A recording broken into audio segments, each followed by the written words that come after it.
kabarangay, magandang buhay po.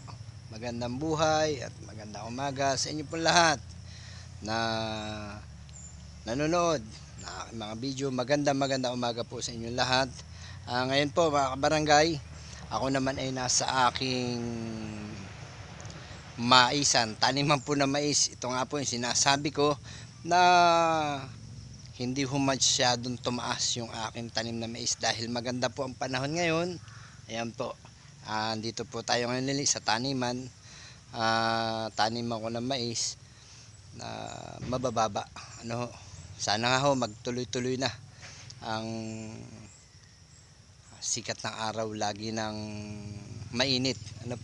Iwasan muna tayo sa pag-ulan dahil maya mga kabarangay, ipakikita ko rin po yung mga tanim kong pakuan na ang dami po mga kabarangay, ang dami pong nababad ng tubig. Mga namatay po yung mga tanim kong pakuan, ang dami nababad. Kaya ho makakapagtanim po uli ng panibago mga kabarangay dahil sa umulan po ng makaluwa ng hapon hanggang kinabukasan umaga umuulan, tapos kagabi umalan pa rin po, ay hindi po kinakaya na nung puno ng pakwan. Ang dami ho namatay mga kabarangay, kaya meron pa naman po mga buhay, meron lang po kami maghuhulip lang dahil may mga namatay, makakuha uli ng binhi ng pakwan mga kabarangay. At ngayon po mga kabarangay, nandito ako ngayon sa aking taniman ng mais. Ayan po, tamo mga kabarangay, yan ang bababa po ng aking taniman ng mais. Lapitan po natin kung paano kabababa ang aking mga tanim na mais.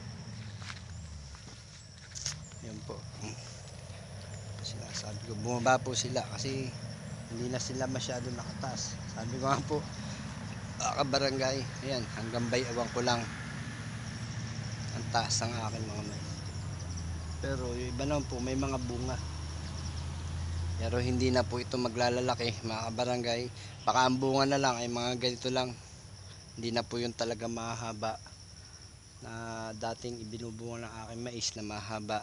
Ngayon po yun po yung sabi ko nga po, yung aking tanim na mais ngayon ay napakabababa, napakaliliit ang bunga dahil nasobrahan po sila sa ulan. Ito po mga kabarangay, yung pampids na mais, yung po ang tinatanim ko. Yung lagkitan naman po wala po, nagtatanim pa rin po kami mag-asawa ng lagkitan na mais, yung puti. Hindi ho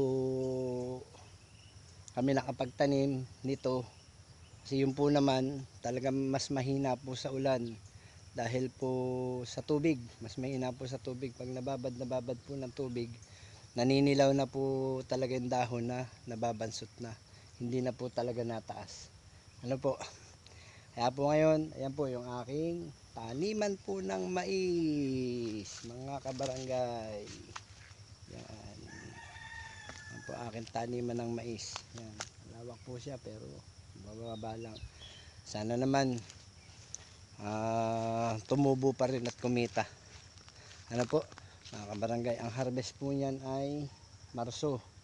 Awan ko lang po kung makakasambot ako sa puhunan dahil nga po ganito yung problema po natin pag talagang panahon, yun po ang panahon, yun ang problema na natin. Sa isa po naghahalaman, ang tanging lagi na po nagiging problema, hindi po natin naman ginusto panahon po, kasi nga po ang panahon natin umiiba na. Pag nakaulan, sobrang ulan naman po. Pag nakainit, sobrang init naman po. Yun po. Kaya ho ngayon apektado po ang ating mga magugulay, ating mga magsasaka dahil nga po pag minsan sobrang ulan, naapektuhan po yung aming mga halaman. Kagaya po ng akin po, paghahalaman ko sa mais, mga kamote, mani, luya, sili. Sa sitawan ko nga po hindi rin kaigit, tsaka yung tanim ko po mga pipino. Sayang po mga kabarangay, hindi ko po naipakita nung nakaraan. Ito pong buwan ng December, ang dami ko pong pipino na tanim din, hindi rin po nagkaigi. Ang bilis dumilaw po ng dahon ng pipino dahil nasobrahan po sa ulan.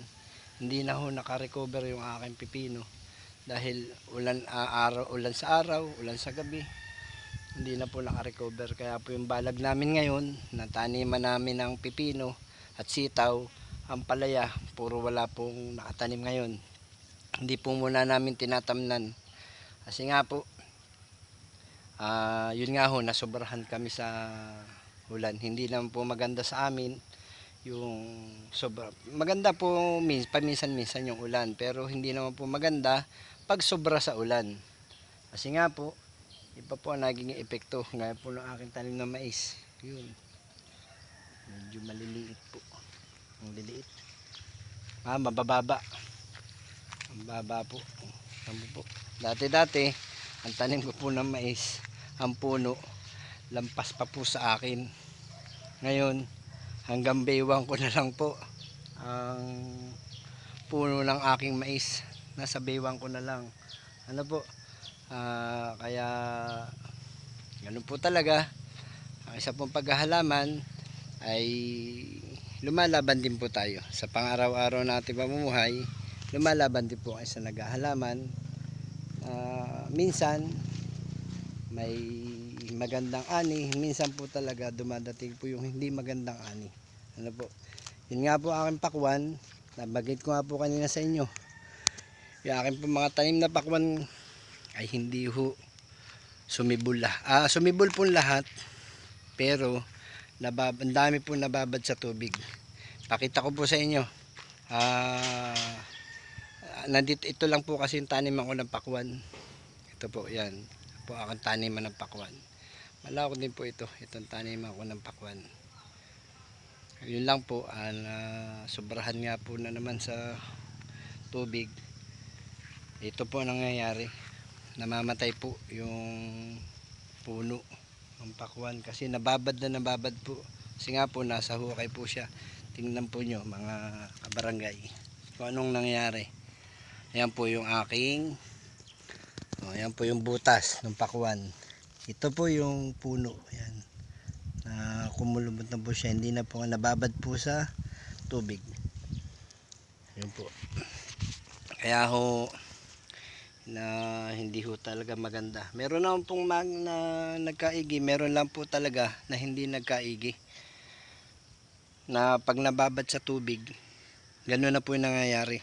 Pero meron din po naman na ipailan-ilan. Ito po, kagaya po nito. Yan, ito po, kagaya po nito, mga kabarangay. Ayan po. Medyo para magkakaigi. Ano po, kahit po na ano na rin yung dahon niya. Para pong yung dahon niya ay natutunaw. Para pong ganun. Pero meron po naman iba. Ayan pa. Pero napakarami po ng yan po. Napakarami po ng naapektuhan ng tubig. Kaya po huhulipan po namin siya. Baka po bukas maghuli po kami at para gumanda-ganda naman, makabawi-bawi para lahat po ng butas ay may tanim uli. Sana po hindi na magulan, medyo magpakita na po ang lagi sa araw-araw ang haring araw para naman po maka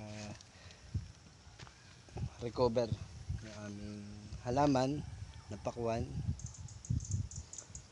Siya maghuhuli pa maghuhuli po kami, tatanim ng iba. Yung iba mong walang tanim na butas, lalagyan po uli namin. Baka naman po magkakaigi. Ano po, ang barangay, lagi lang po tayong magtiyaga. Ako po, magtiyaga lang. Yun po ang kailangan ko. Kailangan natin magtiyaga. Siyempre, para sa paghahalaman natin, ay hindi man po may ano sa atin, ay bigay yung magandang ani. Baka ho sa susunod, mabigyan po uli ako ng magandang ani. Ano po, hindi po ako nawala ng pag-asa. Kaya ho mga kapag-asa, ano po, one hope. Hindi po ako nawala ng pag-asa sa paghahalaman. Lalo na po nandiyan naman ang aking asawa na lagi po nakasuporta sa akin. Saka po yung aking mga kasamahan na lagi nakasuporta sa akin. At kayo na nandiyan po nanonood ng aking video, hanggat nandiyan po kayo, hindi po ako titigil para sa aking pangarap na aking gustong matupad na pangarap. Ano po, at ang isa pa, hindi po ako titigil paghahalaman dahil ito na po yung matagal ko nang ginagawa dito sa aming lugar, paghahalaman. Dahil ito yung isa sa aking mga hanap buhay dito sa aming lugar. Kaya po kayo, kung nandyan po kayo nakasuporta, maraming salamat po sa inyo. Kayo lagi po kayo manood sa aking video. Ano po, sa may YouTube channel Kabbong TV.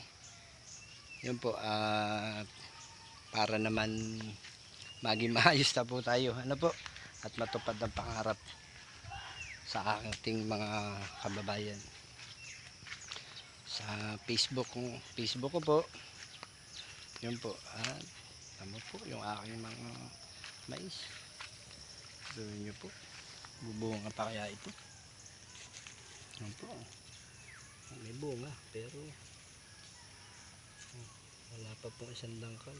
Ay hindi naman po yun talaga yung puro bunga hanggang dito sa dulo. Ito lang po yun. Sana naman maka harvest pa rin. Tumigil lang, huwag lang kaulan masyado. Nainaman po ng ulan.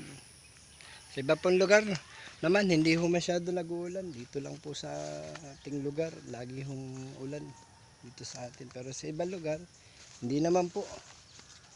Dito lang sa atin talaga. O yun po, mga barangay, at ako po ay pupunta ng bayan at bibili po ng mga pangailangan pa para sa tanim na pakwan. Ano po, kasi kailangan po, may kailangan para makabawi-bawi po yung iba na puno ng pakwan. Hindi ho lahat ay masira, kaya ho makakabawi-bawi yung ibang puno. Yun lang po, mga kabarangay, maraming salamat po lagi sa inyong panonood. Shoutout po sa inyong lahat, sa mga nagpapa-shoutout. Magla-live po ulit ako para ma-shoutout ko po kayo na maayos sa bawat isa. Ano po, yun lang po at maraming salamat po. Huwag niyo pong kalimutang manood sa aking YouTube channel, Kabbong TV, at sa aking pong Facebook. Ano po, Ryan Lustado. Ano po, yan po, maraming salamat at magandang buhay sa inyo pong lahat. Mga kapag-asa, may isang pag-asa, ano po, basta ho lagi may isang pag-asa.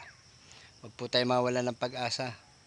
Kasi po, para sa ating pagtulong sa ating kapwa.